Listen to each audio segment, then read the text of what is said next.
সুপ্রভাত আমার প্রিয় পরিবার, সবাই কেমন আছো? আশা করছি তোমরা সকলেই খুব ভালো আছো, সুস্থ আছো। আর তোমাদের ভালোবাসা আশীর্বাদে আমরাও ভালো আছি বন্ধুরা। ভগবানের কাছে প্রার্থনা করব তোমরাও যেন খুব ভালো থেকো, সুস্থ থেকো সকলেই। নতুন আর একটা ব্লগে তোমাদের সবাইকেই জানাচ্ছি অনেক অনেক স্বাগত, বুক ভরা ভালোবাসা বন্ধুরা। আর বড়দের জন্য রইল প্রণাম। কিছুদিন ধরে সোনুকে আমাকে দিয়ে আসতে হচ্ছে স্কুলে, আসার সময় যদিও গাড়ি নিয়ে আসে। আগে তো গাড়ি নিয়ে যেত, আবার গাড়ি নিয়ে আসতো, কিন্তু কয়েকদিন ধরে আমাকে নিয়ে যেতে হচ্ছে। তো তার জন্য সকাল সকাল কিন্তু আমি টিফিন বানিয়ে ওকে রেডি করিয়ে খাইয়ে দাইয়ে দিয়ে এসেছিলাম স্কুলে। আর তারপর চলে আসলাম একটুখানি ছাদে। অনেক দিন পর ছাদে আসি না বললেই চলে। যদি খুব বেশি কাপড় চোপড় ধুয়ে ফেলি, জায়গা হয় না ব্যালকনিতে দাঁড়, তখন একমাত্র সেদিনকেই আসি ছাদে মেলতে। অনেকদিন পর এসে দেখি বা এই সিজনেও কিন্তু এত সুন্দর ফুল ফুটে আছে ছাদ বাগানে। শান্ত নদীর তীর, সবুজে সবুজে ঘেরা কোনো এক নির্জন সুন্দর শান্ত পরিবেশ, ভরপুর অক্সিজেনে ভরা একটা কম জায়গাতেই যোগা করাটা আমার মনে হয় বেটার। কারণ এতে করে সকালবেলার যে মিষ্টি ভিটামিন ডি যুক্ত রৌদ্রটা আছে সেটাও গায়ে লাগে, সুন্দর হাওয়াও থাকে। শান্ত পরিবেশে যোগা করলে মন শরীর দুটোই ভালো থাকে। কিন্তু তারপরেও আমি ঘরের ভিতরেই কিন্তু সবসময় করি। যাক, ভাবলাম আজকে যেহেতু ব্লগ করছি আর তোমাদের সঙ্গে শেয়ার করছি ব্লগটা, আমার লাইফস্টাইলের সব কিছু শেয়ার করছি, তো আজকে একটু খোলামেলা পরিবেশেই এসে করা যায়। যেদিনকে শ্যুট করি সেদিনকে যদি যোগা করি তাহলে এই ছাদের মধ্যেই এসে করি। বাকি দিনগুলো আমি কিন্তু ঘরের মধ্যেই প্র্যাকটিস করি। যেহেতু ঘরে আমার স্পেস খুবই কম, তাই আমি তো করতে পারি নিজে, কিন্তু শ্যুটের জন্য একটু বাইরের খোলামেলা পরিবেশটাই বেটার, স্বাস্থ্যের জন্য অবশ্যই। ভাবলাম চলো ছাদেই যাওয়া যাক আজকে। কিন্তু হ্যাঁ, তোমরা যখন করবে তোমরা খোলামেলা পরিবেশেই করবে। আমি চাইলে এটা স্কিপ করতেই পারতাম, কিন্তু তারপরেও আমার অনেক দিদিরা বোনেরা বলে যে কল্পনা বা দিদিভাই তোমাকে দেখেই এনার্জি পাই যে চলো একটুখানি যোগা করাই যাক।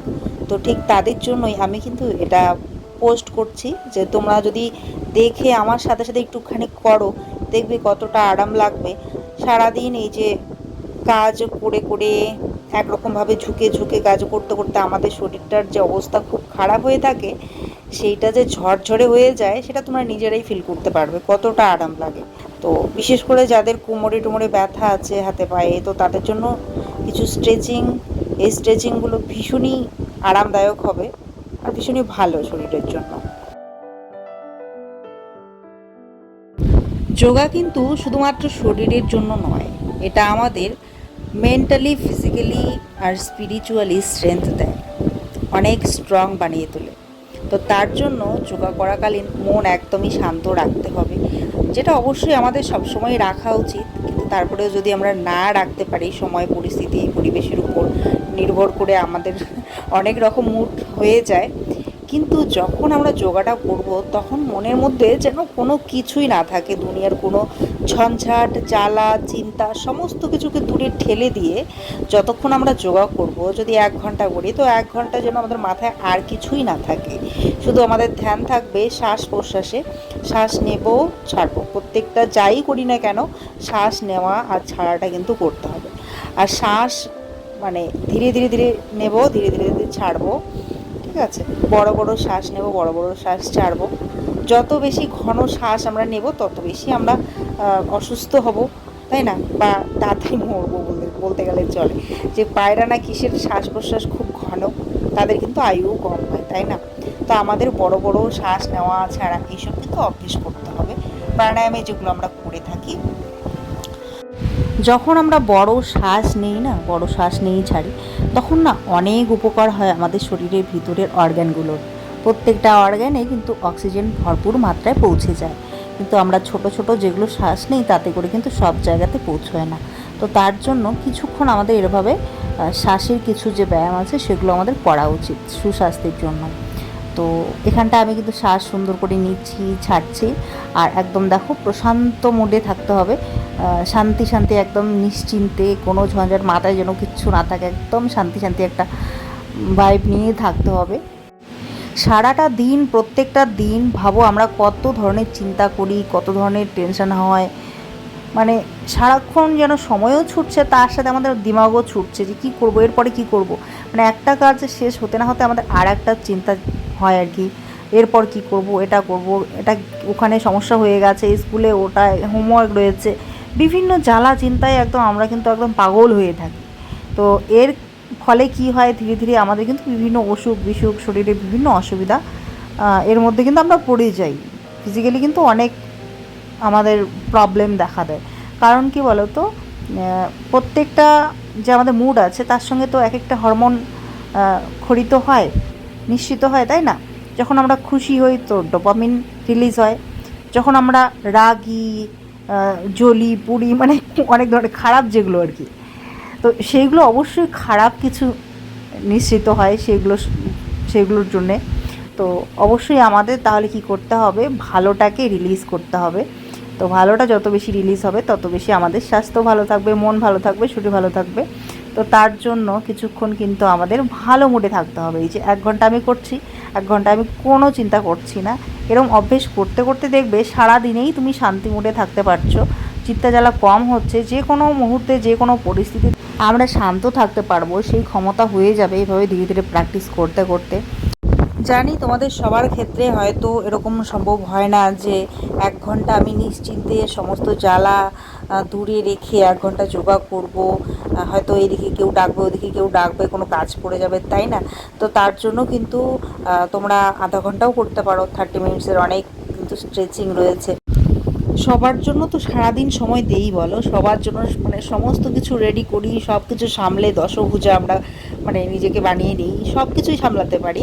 নিজের জন্য কি আধা ঘন্টা আমরা বের করতে পারবো না বলো?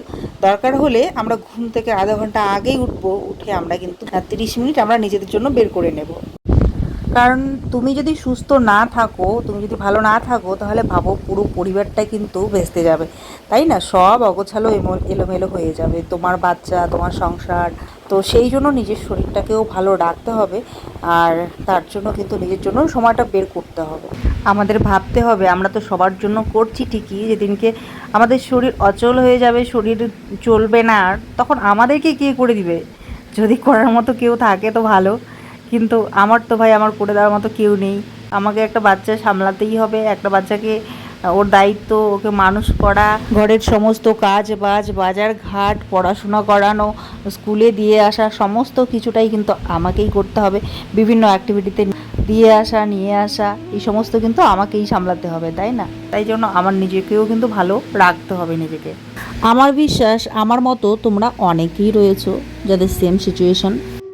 তারপরেও দেখো, শরীর তো আর লোহা নয়, এটা রক্তে মাংসে একটা শরীর, শরীর খারাপ তো করবেই মাঝে মধ্যেই। কিন্তু যতটা আমরা পারি চেষ্টা করতে নিজেকে ভালো রাখার, ততটা আমার মনে হয় করা উচিত। না দীর্ঘ বছর বেঁচে থাকবো এই আশা আমার নেই, তবে যে কটা বছর বেঁচে থাকবো সেটা যেন সুস্থভাবেই বেঁচে থাকি। ভগবান করুন যেন আমাদের জন্য কারো কষ্ট না হয়, যেন নিজে চলতে পারি, ফিরতে পারি, কাজ করে যেন খেতে পারি, এতটুকু যেন পারি আমি, এটা আমার ইচ্ছে আর কি। আমার মনে হয় প্রত্যেকটা মানুষেরই ইচ্ছে, কিন্তু তারপরে শরীর খারাপ তো হয়ই, সেটা আমরা কিছু করতে পারবো না। কিন্তু আমি মানে মানুষের চাওয়া একটা থাকে না, এটা সবাই চায়, তাই না? তার জন্য যতটুকু আমরা চেষ্টা করতে পারি করি, বাকিটা ভগবানের ইচ্ছে, তাই না? বেশ কিছুদিন ধরেই শোনো যোগাটা বন্ধ আছে। আমি ওকে বলি চলো বাবা আরও করো, কেন বন্ধ করে রেখেছো? যেতেই চায় না, বলে নতুন সাইকেল আসলে তখন আমি যাব। আমার সাইকেলটা নিয়ে গেলে ওকে নাকি কেউ মজা করে যে মেয়েদের সাইকেল নিয়ে এসছে, তো তার জন্য ও যেতেই চায় না। তবে হ্যাঁ, খুব শীঘ্রই আমি ভাবছি আবার ওকে শুরু করে দেবো। মোটামুটি 1 মাস বোধহয় হলো, বা 1 মাসেরও একটু বেশি বোধহয় হয়ে গেল যে ও যোগা যাচ্ছে না। প্যাশনেট এপি চ্যানেলের যে দিদিভাই আছে, এপি দিদিভাই, উনি বলেছিলেন যে আমি যেন এটার উপর ডিগ্রিটা করে নিই, আর তারপর আমি যেন চেষ্টা করি যে কোনো স্কুলে যোগা টিচার হিসেবে আর কি কাজ করতে। তো জানি না সেটা হয়তো হবে না, কিন্তু আমি যতদিন বেঁচে থাকবো আমি যেন একটু একটু হলেও যোগা করতে পারি, এটা আমার ইচ্ছে রয়েছে। তবে দিদিভাই একদম যুক্তিযুক্ত সবসময় কথা বলে, প্লাস ভালো ভালো পরামর্শই দেয়। খুব কি বলবো, বিচক্ষণ একজন মানুষ, একজন শিক্ষিকা বলে কথা, তাই না? কেবি স্কুলের টিচার ছিলেন, তো ভীষণই বিচক্ষণ আর সুবুদ্ধি সম্পন্ন একজন মহিলা। আমি যখন এরকম কোনো ভিডিও দেখি না, 70-80 বছরের বয়স্ক যে আমাদের দিদারা আছেন, জেঠিমারা আছেন, ওনারাও করছেন খুব সুন্দর করে, তখন খুবই ইন্সপায়ার হই আমি। কারণ দেখো, যোগাটা কিন্তু শুধু শারীরিক নয়, এটা কিন্তু মানসিক আর স্পিরিচুয়ালি আমাদেরকে অনেক স্ট্রং বানায়। আমাদের মনে ক্রোধ, হিংসা, কোনো রকম খারাপ নেগেটিভিটি এসব যেন না থাকে, সেটাতে আমাদের কিন্তু যোগ হেল্প করে। আর তাকেই মনে হয় প্রকৃত যোগী বা যোগিনী বলে, যাতে করে আমরা কিন্তু সুস্থ থাকতে পারি, তার সাথে শারীরিক আর মানসিকও শান্তি পেতে পারি। ঘরে এসে দেখতেই পারলে আমার কি অবস্থা, কতটা ঘাম ঝরেছে। এক গামলা আজকে কাপড় জমেছে, জানো তো। সেই কাপড়গুলো ধুয়ে দেবো, তার জন্য ডিটারজেন্টটা দেখালাম। তো তারপর আমি নিজের জন্য ব্রেকফাস্ট বানিয়ে নিলাম। ছেলেকে তো সেই সকালবেলা ভোরবেলা 5:30টার দিকে উঠে ওর জন্য টিফিন বানিয়ে ওকে খাইয়ে রেডি করিয়ে ওকে স্কুলে দিয়ে এসেছিলাম। 6:30টায় বাড়ি থেকে বেরিয়েছি, 7:30টায় ক্লাস শুরু হবে। তো সেই হিসেবে, যেহেতু সব টোটোই তো আর যেতে চায় না, গিয়ে একটু দাঁড়াতে হয়, বলতে হয়। কেউ হয়তো যেতে চায়, আবার কেউ যেতে চায় না। করে যখন পাই তারপরে পৌঁছতে আধা ঘন্টা লেগেই যায়। গিয়ে দেখি ভাগ্যিস তখনও ক্লাস শুরু হয়নি, বাচ্চারা ঢুকছে স্কুলে, গেট বন্ধ হয়নি। তো ঝটাপট ওকে স্কুলে ছেড়ে আমি চলে আসলাম। আর তারপর আমি এসে এই যে যোগা করলাম, যোগা করে কাপড় চোপড় ধুয়ে আমি কিন্তু ব্রেকফাস্ট করে নিলাম। ছেলের জন্য যেহেতু আজকে লুচি সবজি দিয়েছি, তো ওটাই আমি আজকে করে নিলাম। আর এই লুচি কিন্তু খুব একটা হয় না আর কি, হঠাৎ একদম মাসে একবার কি দুবার এরকম হতে পারে। তো তারপর আমি চলে আসলাম নিচে। ও ডাকছিল আমাকে, কারণ ও চলে যাবে বাড়িতে, আর তার আগেই লিচু পেরে ও নিজেও খাবে কটা, আমাকেও কটা দেবে, কারণ বাড়িতেও কটা দিন থাকবে।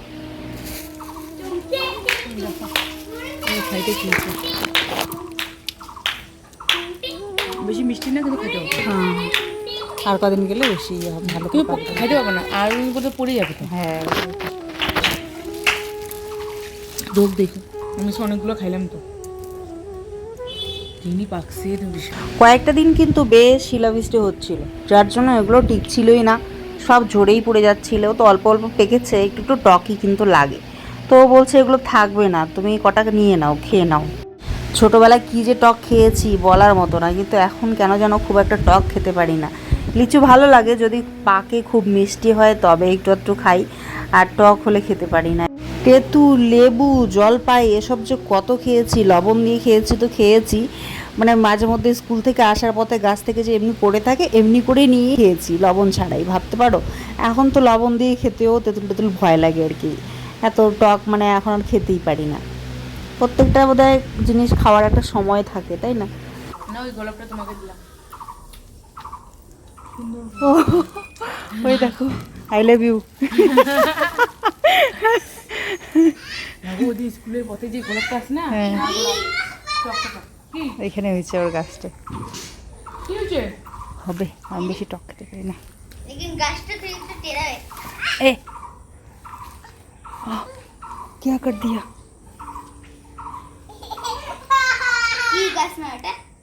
রোজ রোজ আমার জামার সঙ্গে একদম ম্যাচ হয়ে গেছে, ওর জামার সাথেও। এটা একটা ছোট্ট ইসের মধ্যে জল দিয়ে রেখে দেবো ঘরে। ভালোবাসা, বান্ধবীর ভালোবাসা। তুমি যাওয়ার আগে খাবার আর গোটা। কি মজা ওর দাদা আসলে। তো চলো ট্রাই করে দেখি একটা। হ্যাঁ, ভালোই লাগবে। লাগাই হয়েছে মিষ্টি একটু, কিন্তু আর কটা দিন গেলে আরও বেশি মিষ্টি হবে, কিন্তু ওই যে থাকে না, পড়ে যায়।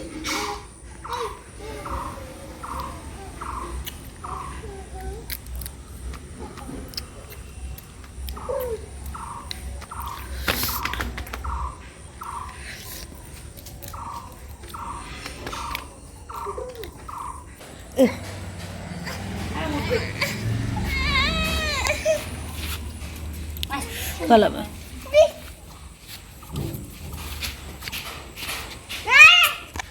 দাদা এসে গেছে, দাদা। হ্যাঁ হ্যাঁ হ্যাঁ, দেখো দেখো দেখো কি যেন বলতে চায় দাদা। এবার বলো, তোমরা কারা কারা লিচু খেতে ভালোবাসো, আর কার কার জিভে জল এলো বলো তো।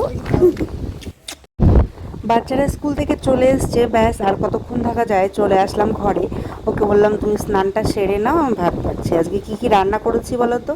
মুসুর ডাল, কচু শাক, এখানে হচ্ছে মিষ্টি কুমড়ো, আলু, তারপরে পুঁই শাক, তারপর হচ্ছে কলার থোড় ওর ওদিকে হয়েছিল, মানে আমার ফ্রেন্ডের বাড়িতে, তো আমাকেও কিছুটা দিয়েছে। তো ও বলছিল ও নাকি এখনও বানায়নি, তো আমি এই যে সব কিছু দিয়ে আমি বলেছিলাম এরকম করে ঘন্টটা খেতে ভালো লাগে, তো এরকম করে ঘন্টটা বানিয়েছি যখন, তো আমার ঘরে এসেছিলো, তো ভাবলাম চলো ওকে খাইয়ে দিই। তো ওকে কিন্তু দিয়েছিলাম ভাত, ও ওগুলো দিয়ে খেয়েছে। ও বলছিল বেশ ভালোই হয়েছে খেতে। তো খাওয়া দাওয়া করে তারপরে কিন্তু আমরা নিচে গেছিলাম, ওই যে তারপরে লিচু পেড়ে খেলাম। তো এবারে সোনুকেও দিয়ে দিলাম, দিয়ে আমিও খেয়ে নিলাম। আর ফ্রিজে অল্প একটু চাটনি ছিল, আমি ভুলেই গেছিলাম, ওটুকুকে বের করে পাঁপড় ভেজে খাচ্ছি, কারণ পাঁপড় দিয়ে চাটনি খেতে আমার খুব ভালো লাগে। যাই হোক, এবারে এই যে সোনু চলে এসছে হচ্ছে জিওমেট্রিক বক্স। সোনু এটা কিনে নিয়ে আসলো দোকান থেকে। ও বলছে স্কুলের কাজে লাগে, স্কুলে এগুলো করায়। তো আমাদেরকে তো অনেক বড় হয়ে এগুলো করিয়েছিল স্কুলে, কিন্তু ওদের কিন্তু এখন থেকে এগুলো করতে হয়, তো সেই জন্য ও কিনে নিয়ে এসছে। আর আজকে আমাদের ঘরে কে এসেছে বলো তো? আমাদের ইউটিউব পরিবারের এক সদস্য, আমাদের পরিবারেরই একজন। এর আগেও নাকি একদিন এসে খুঁজে গেছে, কিন্তু খুঁজে পায়নি আমাকে। ফাইনালি আজকে খুঁজে খুঁজে আমার রুম পেয়েছে, আমার বাড়িটা দেখতে পেয়েছে, যে এই বাড়িটাতেই থাকে। তো ওর হাজব্যান্ডকে বলেছে চলো খুঁজে বের করি, তো এই করে দাদাভাইকে সঙ্গে নিয়ে কিন্তু এসেছে। এটাই আর কি, দেখো ভালোবাসা আর কি, ভালোবাসার টানেই আমি দেখা করতে এসেছি, দেখা করতে খুঁজে খুঁজে এসছে। এসেছি আমি। ভিডিওতে দেখ কিরকম করে দেখো আইডিয়া তো পেয়েছে, এটাই বেশি। ভালো লাগছে, হ্যাঁ, আমারও খুব ভালো লাগছে দেখে। হ্যাঁ, সত্যি খুব ভালো লাগছে। এসেই দেখো এই যে চা করে দিয়েছে, কফি করলাম, কফি করে দিয়েছে, চা হ্যাঁ, করছে। বিস্কিট খাও, ঠান্ডা হয়ে যাবে। এই যে আমি একটু নিয়েছি। সত্যি কথা বলতে আজকে কফিটাতে কিন্তু মিষ্টি একটু বেশি হয়ে গেছে। যাই হোক, কোনো ব্যাপার না, হয়ে যায় কখনো কোনো মিস্টেকলি। তারপরে ওরা কিন্তু চুপচাপ কিছুটা করে খেয়েছে, কি আর বলি। যাক, ওরা এখন যাবে, তো আমি বলছি আবার কিন্তু এসো, আসলে দুটো বাচ্চাকে ছেড়ে এসছে তো, তাই এবারে ওরা যাবে। তো আমি বললাম খাওয়া দাওয়া করে যাও, কিছুতেই থাকবে না। তো এখানটা দেখো চকলেট, বিস্কিট এগুলো নিয়ে এসেছিলো সোনুর জন্য, বিস্কিট চকলেট। অত লাগতো না, লাগতো না তো? কয়টা ঢুকাই দিই। আচ্ছা, তাই দাদাভাই বলছিল দেখো তো এইভাবে কি বাড়ি মানে খুঁজে বের করা সম্ভব, কিন্তু হ্যাঁ এটাও সম্ভব হয়েছে ভালোবাসার টানে, তাই না? ভীষণ ভালো লেগেছে আমার। ও এসেছে খুব মিশুকে, খুব মানে মিষ্টি একটা দিদিভাই। দেখো আরও কিছু সবজি বানিয়ে নিয়েছিলাম, আসলে না বানালে কিছু কিছু সবজি খারাপই হয়ে যায়, তার জন্য কচুর পাতা একটুখানি ছিল, একদম অল্প সামান্য চাটনির মতোই হয়েছে, যেহেতু অল্প একটু পাতা ছিল, আর খারাপ হয়ে যাবে বলে ওটা বানিয়ে নিয়েছি। আর কাঁঠাল মানে এঁচড়ি সবজিও বানিয়ে নিয়েছি, ওটাও খারাপ হয়ে যেত, মানে বেশি দিন ফ্রিজে থাকলে পরে নরম হয়ে যায়, তো ওটার জন্য বানিয়ে নিয়েছি। কচু শাক তো রয়েই ছিল দুপুরবেলাকার, আর তার সাথে একটুখানি গন্ধ পাতার কিন্তু পকোড়াও বানিয়ে নিয়েছি, যেটা আমার বান্ধবী দিয়েছিল, ওকেও দিয়ে এসেছি।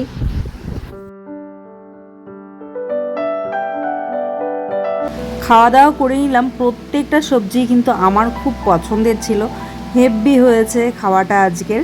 তো আজকের ভিডিওটা এখানে শেষ করছি বন্ধুরা। রবীন্দ্রনাথ ঠাকুরের জন্ম জয়ন্তী উপলক্ষে সোনু কিন্তু ড্রয়িং করছিল, কেমন হয়েছে জানিও।